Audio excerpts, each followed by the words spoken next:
Inter Milan, è tempo di derby di Milano. Ci siamo, analisi totale sul derby di Milano, un derby che si preannuncia spettacolare con Inter e Milan che si sfidano per la prima volta nella loro storia in vetta alla classifica della Serie A, solitarie ed entrambe a punteggio pieno, dopo però una serie di derby che hanno visto una supremazia totale da parte dell'Inter. In questo 2023 4 derby consecutivi vinti dall'Inter con un punteggio di 7-0. Dopo il mercato però l'Inter è diversa, il Milan lo è ancora di più e allora analizziamo in profondità questo derby, soprattutto da un punto di vista tattico per capire che partita sarà, che cosa può succedere, come potrà andare a finire e come l'Inter può far leva sui propri punti di forza per battere questo Milan, perché dico subito, per me l'Inter rimane più forte del Milan, parte favorita soprattutto sulla singola gara, sullo scontro diretto, con 3 possibili chiavi che ho individuato appunto per battere il Milan, un Milan che però ha aggiunto delle novità, delle insidie maggiori e soprattutto dei concetti, dei principi di gioco che possono metterci in difficoltà e quindi occhio, massima attenzione, analizziamo tutto in questo nostro nuovo episodio. Ben ritrovati innanzitutto allora amiche ed amici passioni interisti. Riporto questo format qui sul nostro canale che avete molto apprezzato, è stato molto richiesto in vista di questo derby e allora eccoci qua. Vi chiedo di lasciare un mi piace e di sostenere il nostro progetto iscrivendovi al canale. Se non l'avete ancora fatto, clic sul tasto iscriviti così continuate a far crescere il nostro canale e soprattutto non vi perdete neanche uno dei nostri approfondimenti. Tempo di derby, 8 gol segnati e 0 subiti per l'Inter nelle prime 3 giornate con 3 vittorie e 9 punti conquistati, 9 punti così come il Milan che ha battuto nell'ordine Bologna, Torino e Roma con 8 gol segnati ma 2 subiti, quindi l'Inter un pochino meglio soprattutto in termini di gol subiti, siamo ancora fermi a 0. Siamo al rientro da una sosta per le nazionali in cui i giocatori dell'Inter hanno giocato in totale circa 480 minuti in più rispetto ai giocatori del Milan, questo può essere un fattore da tenere in considerazione soprattutto all'inizio della stagione. È stata una sosta che ha portato qualche problemino soprattutto per Alexis Sanchez e per Quadrado nell'Inter che però dovrebbero andare in panchina, mentre il Milan è in emergenza in difesa con Tomori squalificato, Kalulu e Caldara assenti per infortunio. Le probabili formazioni dunque, secondo le notizie che abbiamo in possesso in questo momento, sto registrando prima delle conferenze stampa dei due allenatori, quindi potrei aver perso qualche ultimissima notizia, ma dovrebbe essere così. Vedono l'Inter con Sommer, Darmian, De Vrij e Bastoni in difesa. C'è un piccolo ballottaggio in queste ore con Acerbi che ha recuperato terreno su De Vrij ed è pronto, quindi insidia la titolarità di De Vrij, ma al momento mettiamo De Vrij davanti. Dumfries, Barella, Cianoglu, Mkhitaryan, Di Marco a centrocampo con Thuram, Lautaro Martinez. Se tutto dovesse essere confermato, quindi l'Inter dovrebbe schierare tutti gli 11 che abbiamo visto in queste prime 3 partite, scatenando ho già visto qualche tipo di discussione che però mi lascia un pochino in dubbio, nel senso poi dopo faremo una considerazione aggiuntiva sulla formazione, però anche il Milan va verso la conferma di fatto degli stessi 11, degli stessi calciatori, ad eccezione di Tomori, scelta obbligata visto che è squalificato. In questa prima fase di campionato c'è bisogno di certezze, anche il Milan va con Maignan tra i pali, Calabria, Kier, Concao e Teo Hernandez. Kier scelta obbligata vista l'assenza di Tomori, Loftus-Cheek, Krunic, Reinders in mezzo al campo, Pulisic, Giroud e Leao in attacco in questo 4-3-3 rossonero. Anche Pioli ha detto c'è bisogno di tempo per far integrare i nuovi, quindi non vedo perché solo sull'Inter ci sia così tanto caos sul fatto che giocano gli stessi, ma ne riparleremo. Quali sono gli uomini chiave di questo nuovo Milan secondo me? Leao è in assoluto il calciatore più forte del Milan e lo sappiamo bene, inutile tornarci.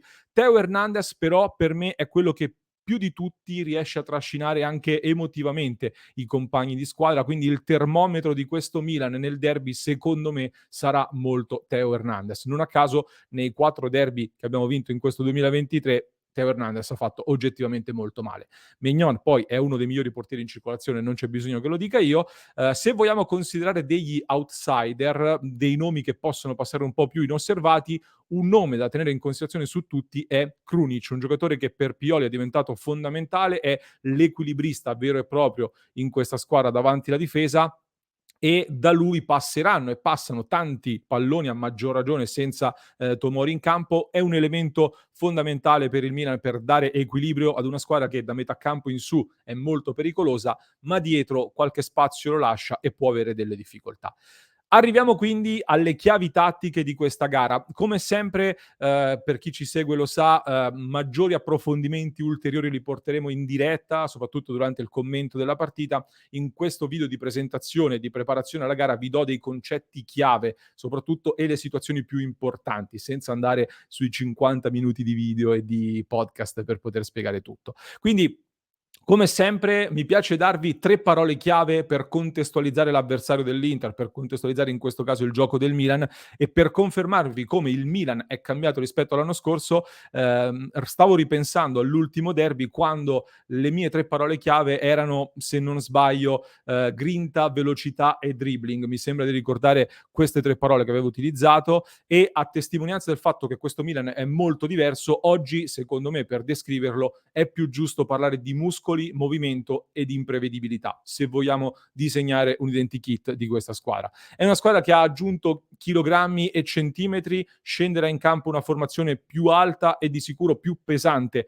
dell'Inter, se sommiamo tutti i giocatori in campo, è un fattore da tenere in considerazione dunque, e vi do anche alcuni numeri interessanti per poter già iniziare a contestualizzare il tipo di partita e delle situazioni interessanti. Allora, il Milan è terzultimo, nonostante la stazza, per duelli aerei vinti in questo avvio di Serie A. Quindi l'Inter è attorno alla metà in questa speciale classifica, sta vincendo più duelli aerei, quindi l'Inter potrebbe trarre vantaggio appunto dalle palle alte e dai duelli aerei. Inter e Milan poi hanno commesso più falli soltanto del Sassuolo, sono quindi 2 delle 3 squadre meno fallose in questa Serie A. Ci possiamo quindi aspettare tendenzialmente una partita piuttosto scorrevole e a meno che appunto non si innervosisca, possiamo aspettarci anche un bel gioco.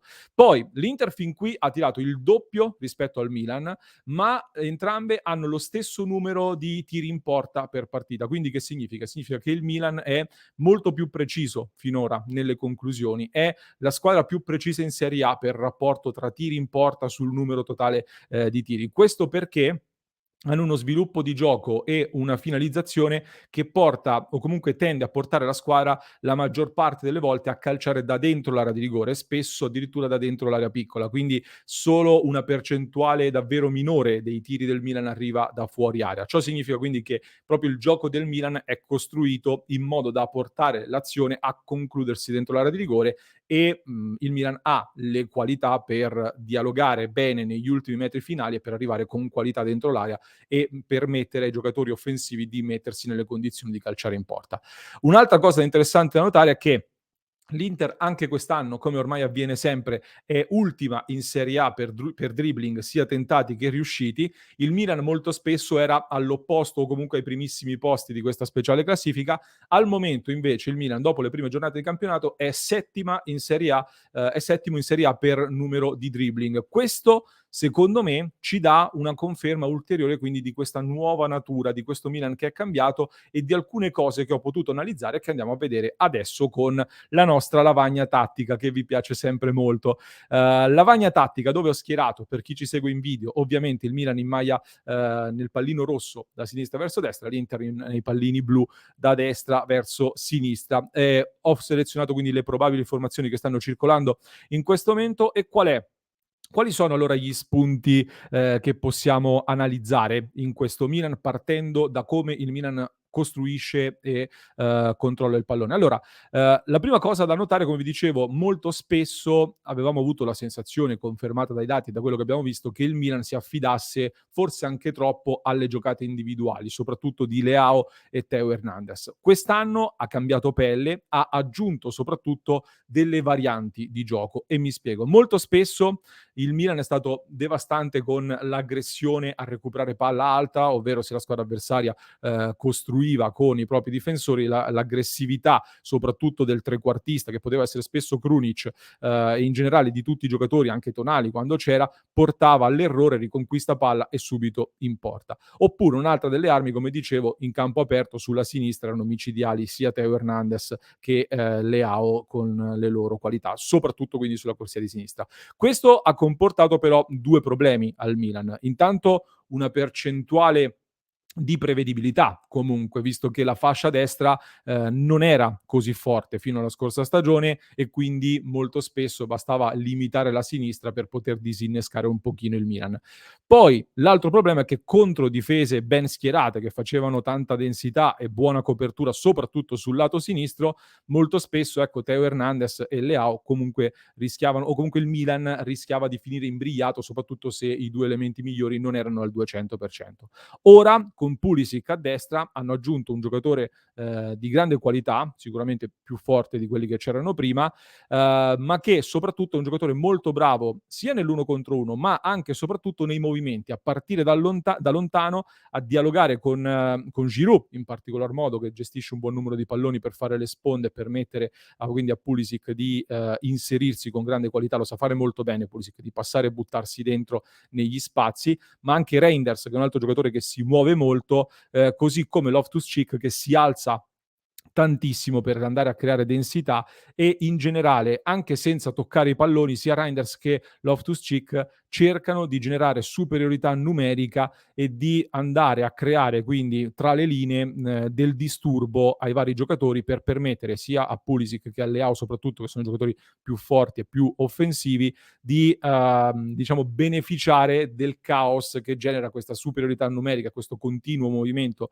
di Reinders e Loftus-Cheek ad aggiungere densità e di portarli quindi a liberarsi negli spazi per andare al tiro. Quindi questa è una novità che hanno portato, con Pulisic che in questo avvio di stagione sta toccando una quantità molto importante di palloni, molto simile a quella di Leao, quindi anche lui è molto coinvolto nella fase finale. Quindi quando il Milan è in possesso palla, prima cosa a cui fare attenzione saranno i movimenti di Loftus-Cheek e di Reinders, che si andranno ad inserire e andranno seguiti molto molto attentamente davanti alla nostra difesa, e soprattutto i tagli di Pulisic, che dovrà essere gestito bene da Di Marco. Bisognerà prendere una scelta qui sul come marcare il taglio di Pulisic centrale e capire quando Di Marco deve lasciare poi questa marcatura a bastoni, e quindi come intervenire per arginare questa cosa qui.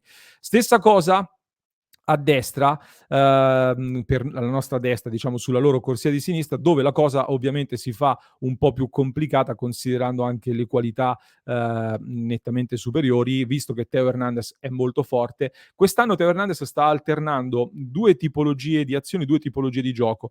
Molto spesso viene al centro e l'obiettivo del Milan è quello tanto spesso di generare uno spazio dove Leao può rimanere solo nell'uno contro uno, quindi cercare di alzare anche i difensori, i centrocampisti, in modo da avere tanta densità centrale, costringendo gli attaccanti ad abbassarsi, i mediani quindi a marcare, i centrocampisti a marcare nella zona centrale dove si crea tanta densità. In questo modo si cerca di lasciare Leao all'uno contro uno sulla fascia, possibilmente con il braccetto. In questo modo Leao nell'uno contro uno, lo sappiamo, è devastante. In alcuni casi invece Theo Hernandez fa molto bene quello che sa fare, ovvero la sovrapposizione e poi andare al cross, e bisognerà quindi prestare molta attenzione al duello Dumfries-Theo Hernandez, capire quando dovrà scalare e continuare a marcare Theo e quando invece dovrà riportarsi al centro o aiutare Darmian in marcatura su Leao. E l'ultima cosa che vi segnalo sul Milan, poi ci concentriamo invece sull'Inter.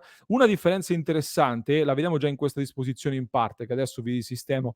Una differenza rispetto alla scorsa stagione soprattutto, ho notato un qualcosa dal punto di vista tattico, soprattutto nell'utilizzo di Calabria e non solo, che abbiamo già visto analizzando in vista della finale di Champions League nel City di Guardiola, e che in generale mi sembra una tendenza che si sta vedendo di più in Inghilterra, ovvero anche Pioli sta utilizzando il terzino, in questo caso Calabria, di destra, in maniera più centralizzata, cioè che viene più spesso in mezzo, e in particolare nel Milan che ho visto in questa prima parte di stagione mi è sembrato di vedere spesso una distribuzione in due blocchi sostanzialmente, con due difensori lasciati davanti la difesa.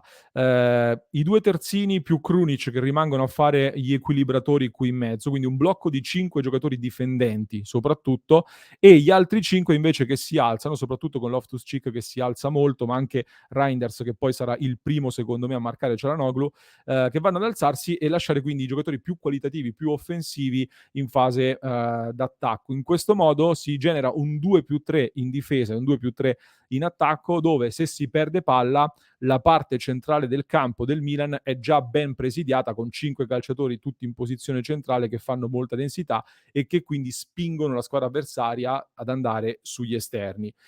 Di conseguenza arriviamo a come l'Inter può battere quindi questo Milan.